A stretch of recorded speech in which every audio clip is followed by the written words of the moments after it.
está começando agora mais um bate-papo jurídico pela sua Local TV, canal 25 da NET. Eu sou Ariadne Sandroni e hoje temos dois assuntos super importantes para discutir. Estou aqui com a doutora Simila. Tudo bem, Simila? Olá, Ariadne, tudo bem? Qual é o seu assunto de hoje, doutora? Hoje eu vou falar sobre alguns aspectos relevantes do novo Código de Processo Civil. Então, aconteceram algumas mudanças no novo Código de Processo Civil e eu vou abordar algumas delas. Como o tempo é um pouco curto, eu vou tentar ser sucinta. Então, a exposição de motivos do novo Código de Processo Civil dispõe que um sistema processual civil que não proporcione à sociedade o reconhecimento e a realização dos direitos ameaçados ou violados de qualquer um dos jurisdicionados, não se harmoniza com as garantias constitucionais do Estado democrático de direito.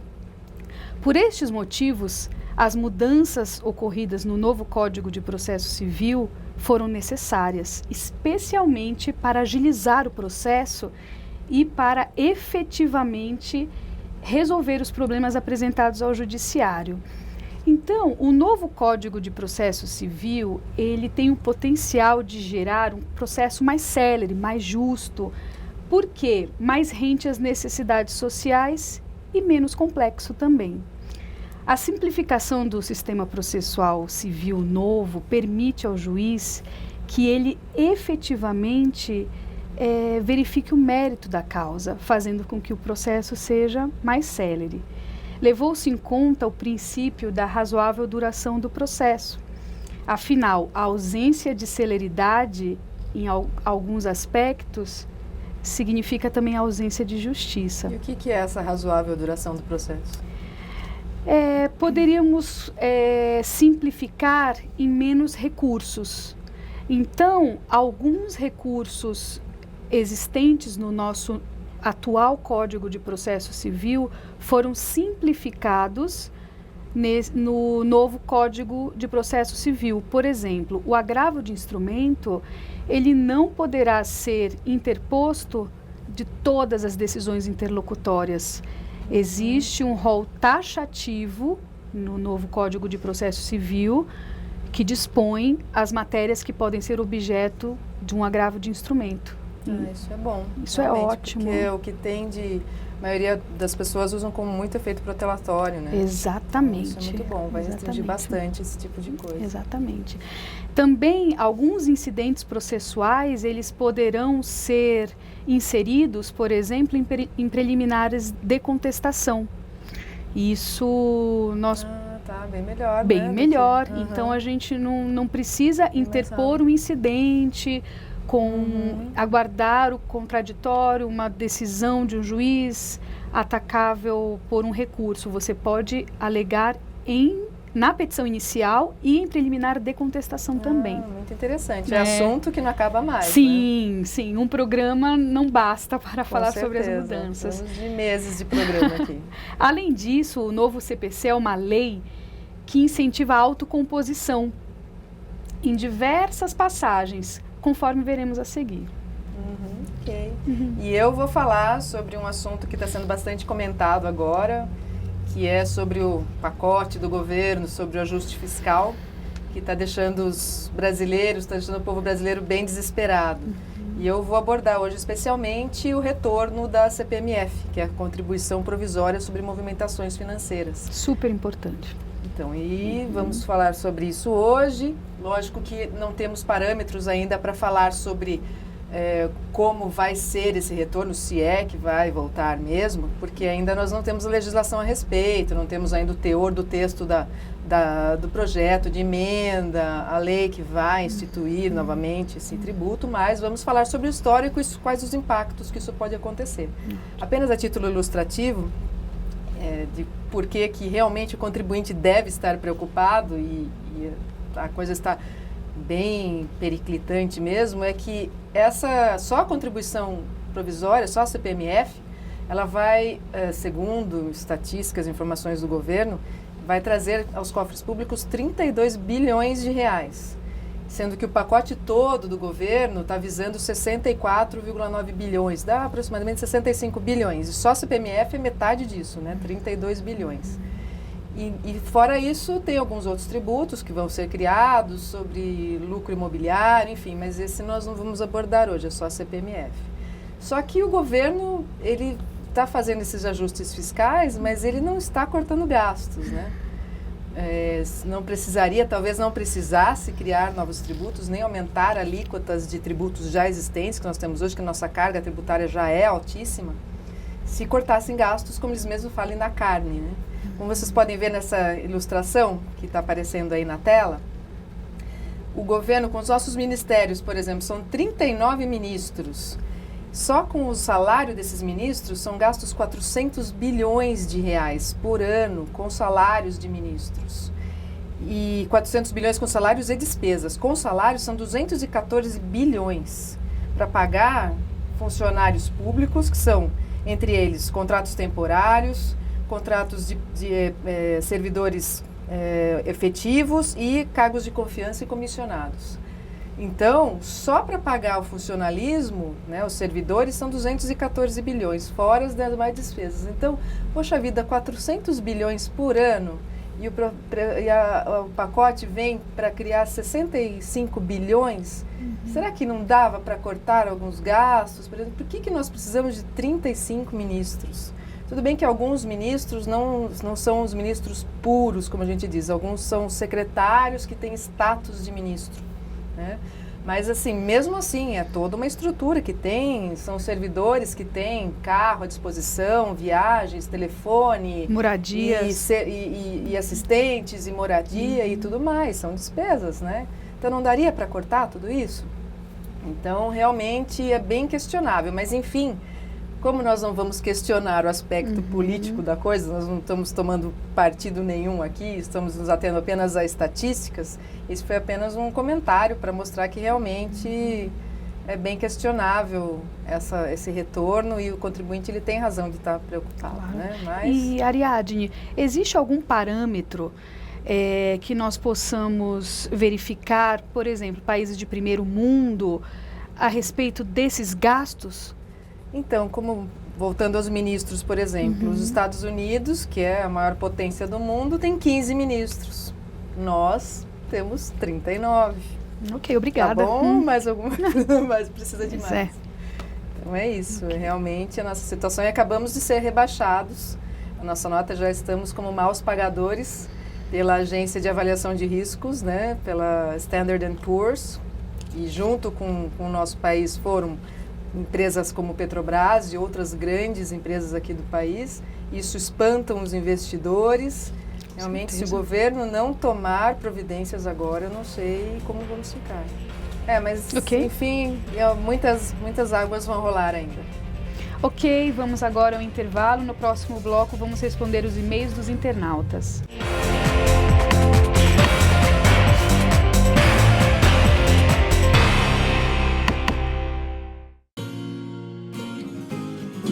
A minha casa... A minha casa.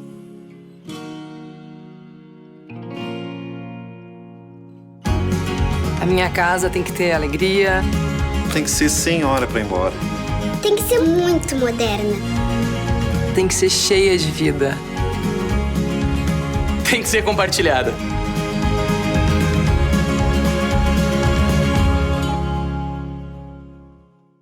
Bem-vindo ao UP. O mundo que você quer começa no lugar onde você vive.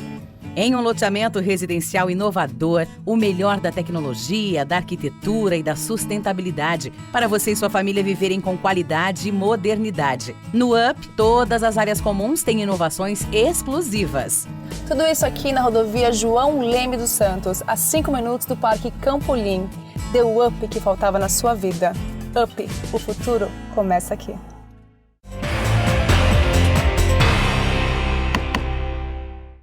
Olá, estamos de volta. E você que tem uma dúvida, você telespectador que tem uma dúvida, tem algum problema, que gostaria de saber um pouco mais a respeito, mande-nos o seu e-mail, nós teremos o maior prazer em responder. Simila, vamos para as perguntas que os telespectadores mandaram para você? Vamos Vamos para a primeira? Ok. Vamos falar então sobre as novas modificações no Código do Processo Civil. E a primeira pergunta é: o que é autocomposição? Bom, autocomposição é o novo nome, entre aspas, que se dá à transação, acordo a ser firmado entre as partes, desde que atenda o interesse de ambas. Então, o novo Código de Processo Civil, ele vem com esse espírito conciliador. Então, em diversos artigos, ele trata sobre a autocomposição, dando-se ênfase à possibilidade das partes porem fim ao conflito pela via da mediação ou conciliação, como eu lhe falei. Entendeu-se que a satisfação efetiva das partes gera uma solução mais eficaz, quando por elas criada, quando por elas pretendida, do que aquela solução imposta pelo juiz através de uma sentença, por exemplo, uma sentença de julgamento parcial, porque nem ambas as partes ficam felizes, Sim, né? Com certeza. Então, o juiz, a todo momento, ele tentará fazer uma conciliação entre as partes para que ambas efetivamente saiam satisfeitas do processo.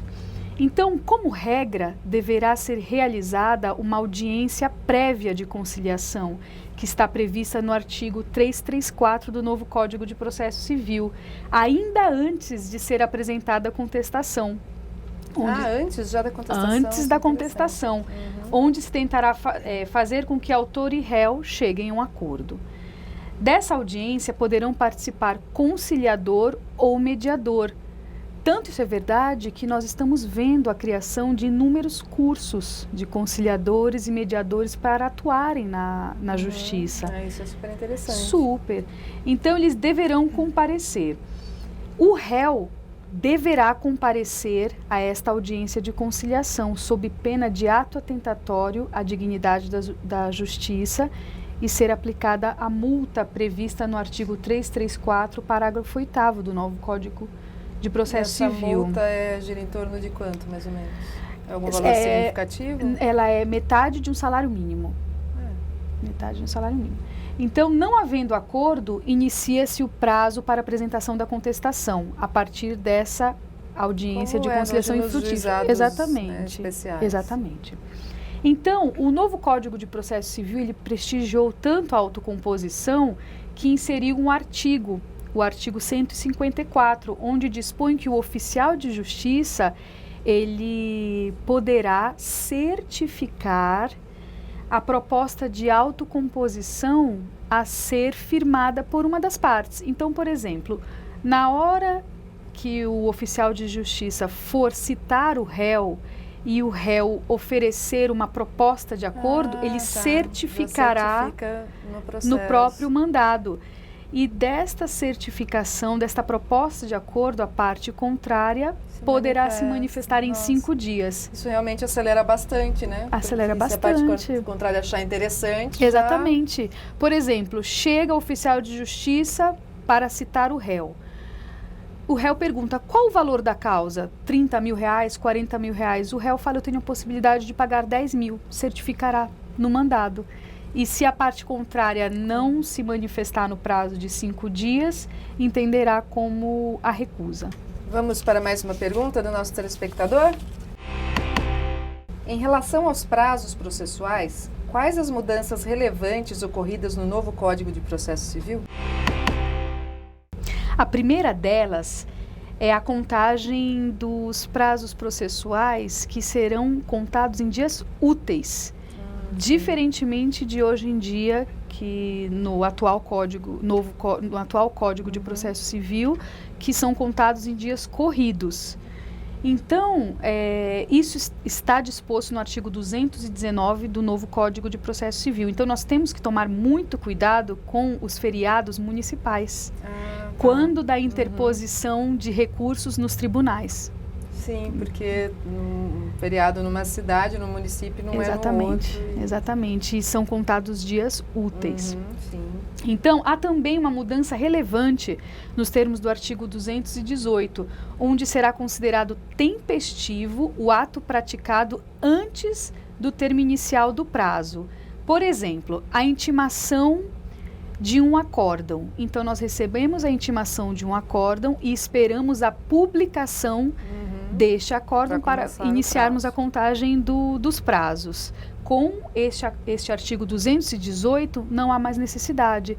Então, nós recebemos a intimação do acórdão. Se este acórdão estiver disponível, nós já podemos começar a contagem dos prazos desta intimação. E como que se fixa a ciência desse acórdão? Através da publicação. A ciência é através da publicação do acórdão. Só que, hoje em dia, no nosso Código de Processo Civil, se nós protocolarmos o recurso antes da publicação, é considerado intempestivo. Sim. Outro aspecto também é a contagem do prazo em dobro para as manifestações das partes. Atualmente, todas as partes, em ambos os processos, tanto físico quanto eletrônico, é aplicada a contagem em dobro para os litisconsortes diferentes. Com o novo Código de Processo Civil, há uma exceção. Quando se tratar de processo eletrônico, não haverá mais contagem de prazo em dobro para as partes. Se for pensar, realmente não justifica, né? Porque o acesso é Exatamente. para ambas as partes. Então, é para acelerar.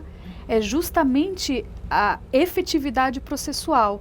Então, não haverá mais a contagem do prazo em dobro. Vai ter que realmente tomar muito mais cuidado. Nós, os operadores do direito, vamos ter que dobrar a nossa atenção.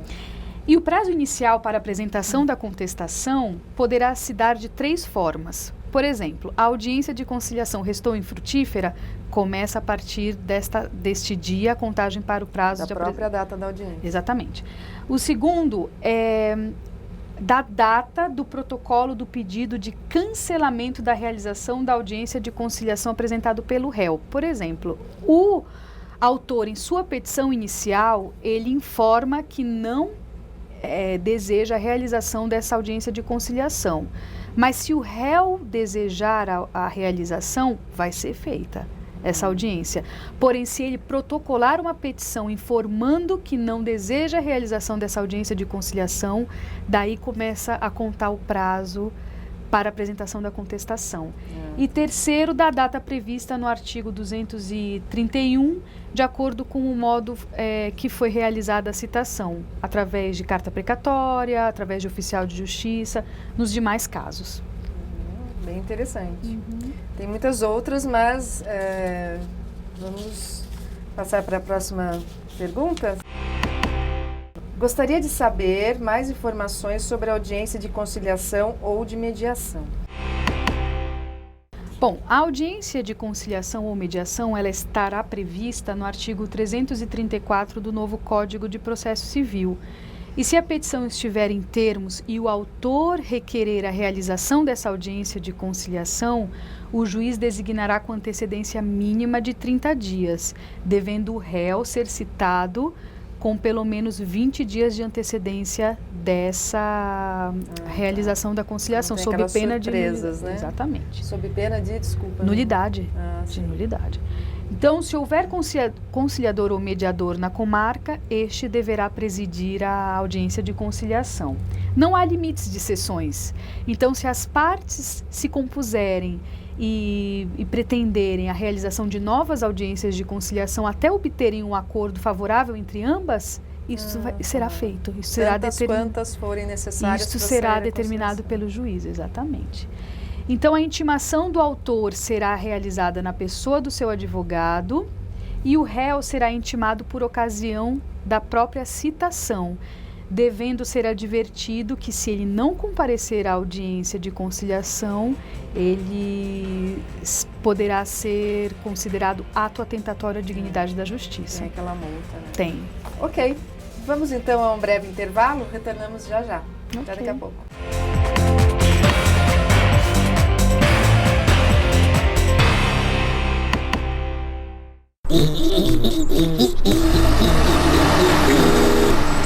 O que é isso? O dia virou noite! Será que é o fim do mundo? Sobe-se quem puder!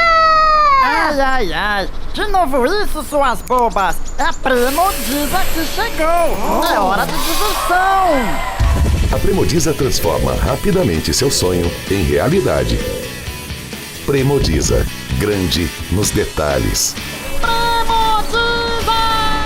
A Luxe Iluminação. Uma loja completa, do clássico ao moderno. Tudo para a iluminação da sua casa ou empresa. Equipe de profissionais para desenvolver o melhor projeto e atendimento técnico para os arquitetos.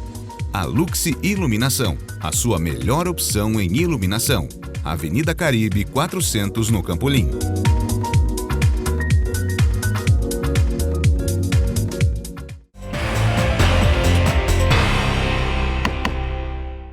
Estamos de volta com o programa Bate-Papo Jurídico e neste último bloco do nosso programa, a Ariadne vai falar sobre o retorno da CPMF.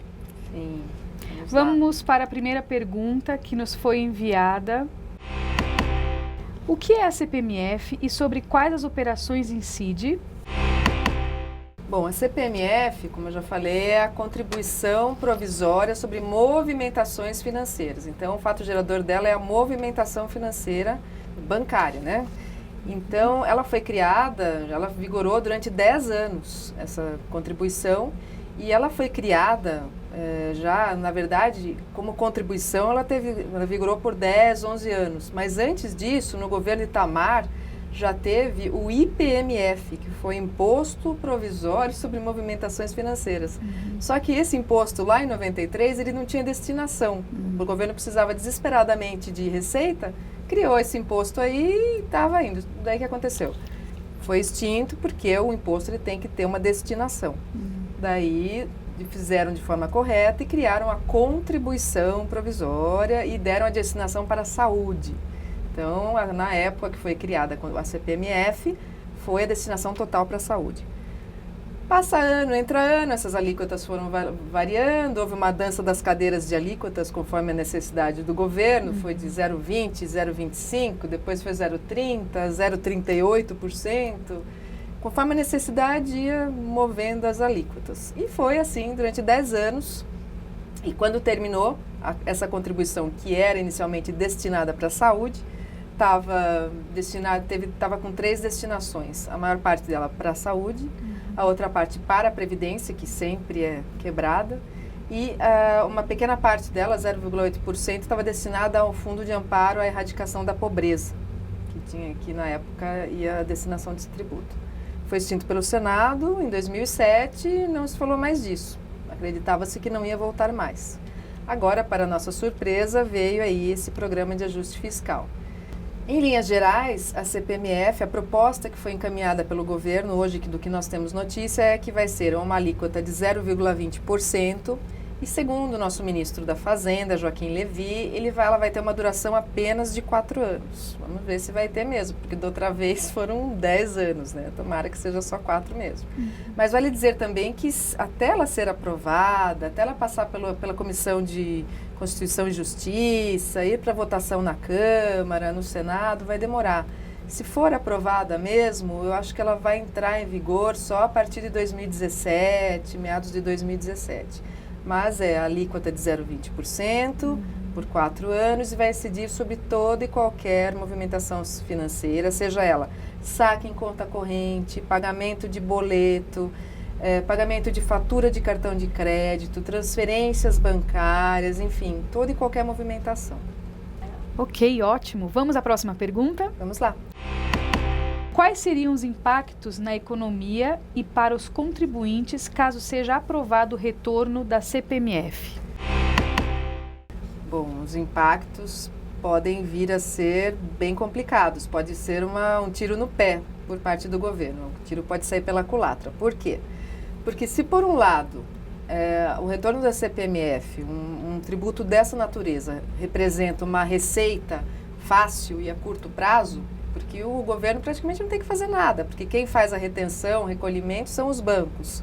O contribuinte, toda a movimentação, ele não simplesmente, para ele é uma receita fácil e a curto prazo. Se ao mesmo tempo para ele é bom, porque vai vir uma receita fácil e a curto prazo, por outro lado, o que vai acontecer?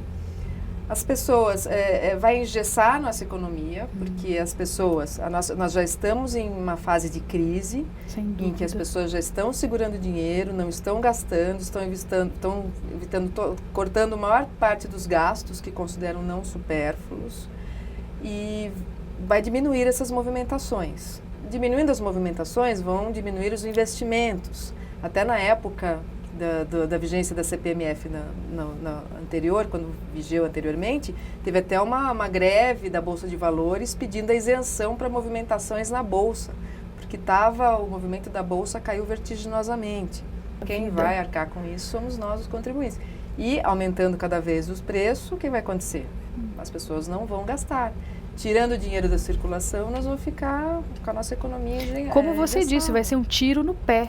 Exatamente. Um tiro no pé. Como eu já falei no começo do programa, nós já tivemos um rebaixamento já de investimentos pela Standard & Poor's, já estamos afugentando os investidores no país, então é de se pensar muito sobre esse retorno dessa CPMF. Vamos para a última pergunta? Ok, vamos lá. Quantos votos são precisos no Congresso Nacional para aprovação da CPMF? Bom, para aprovação tem que ser aprovado pelo Congresso Nacional nas duas casas, ou seja, tem que ser aprovado pela Câmara dos Deputados e pelo Senado Federal.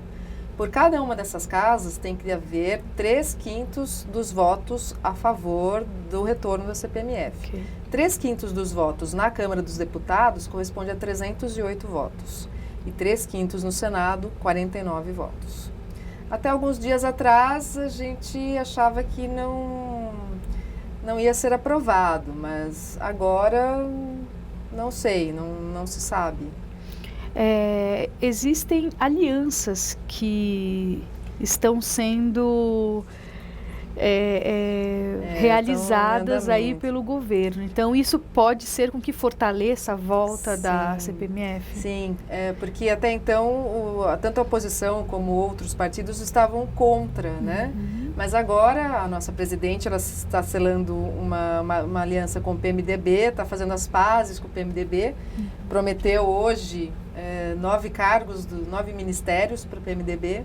Então, se ela conseguiu o apoio do PMDB, complicado. E também os governadores também se reuniram e falaram para ela, em uma reunião que foi feita, que se ela aumentasse a alíquota para 0,38%, eles também apoiariam. Eles iam fazer a movimentação deles lá para acelerar o apoio, porque daí seria para a Previdência e daí eles também teriam uma participaçãozinha. Então a movimentação em termos de aliança está em andamento, sim. Então nós corremos o risco.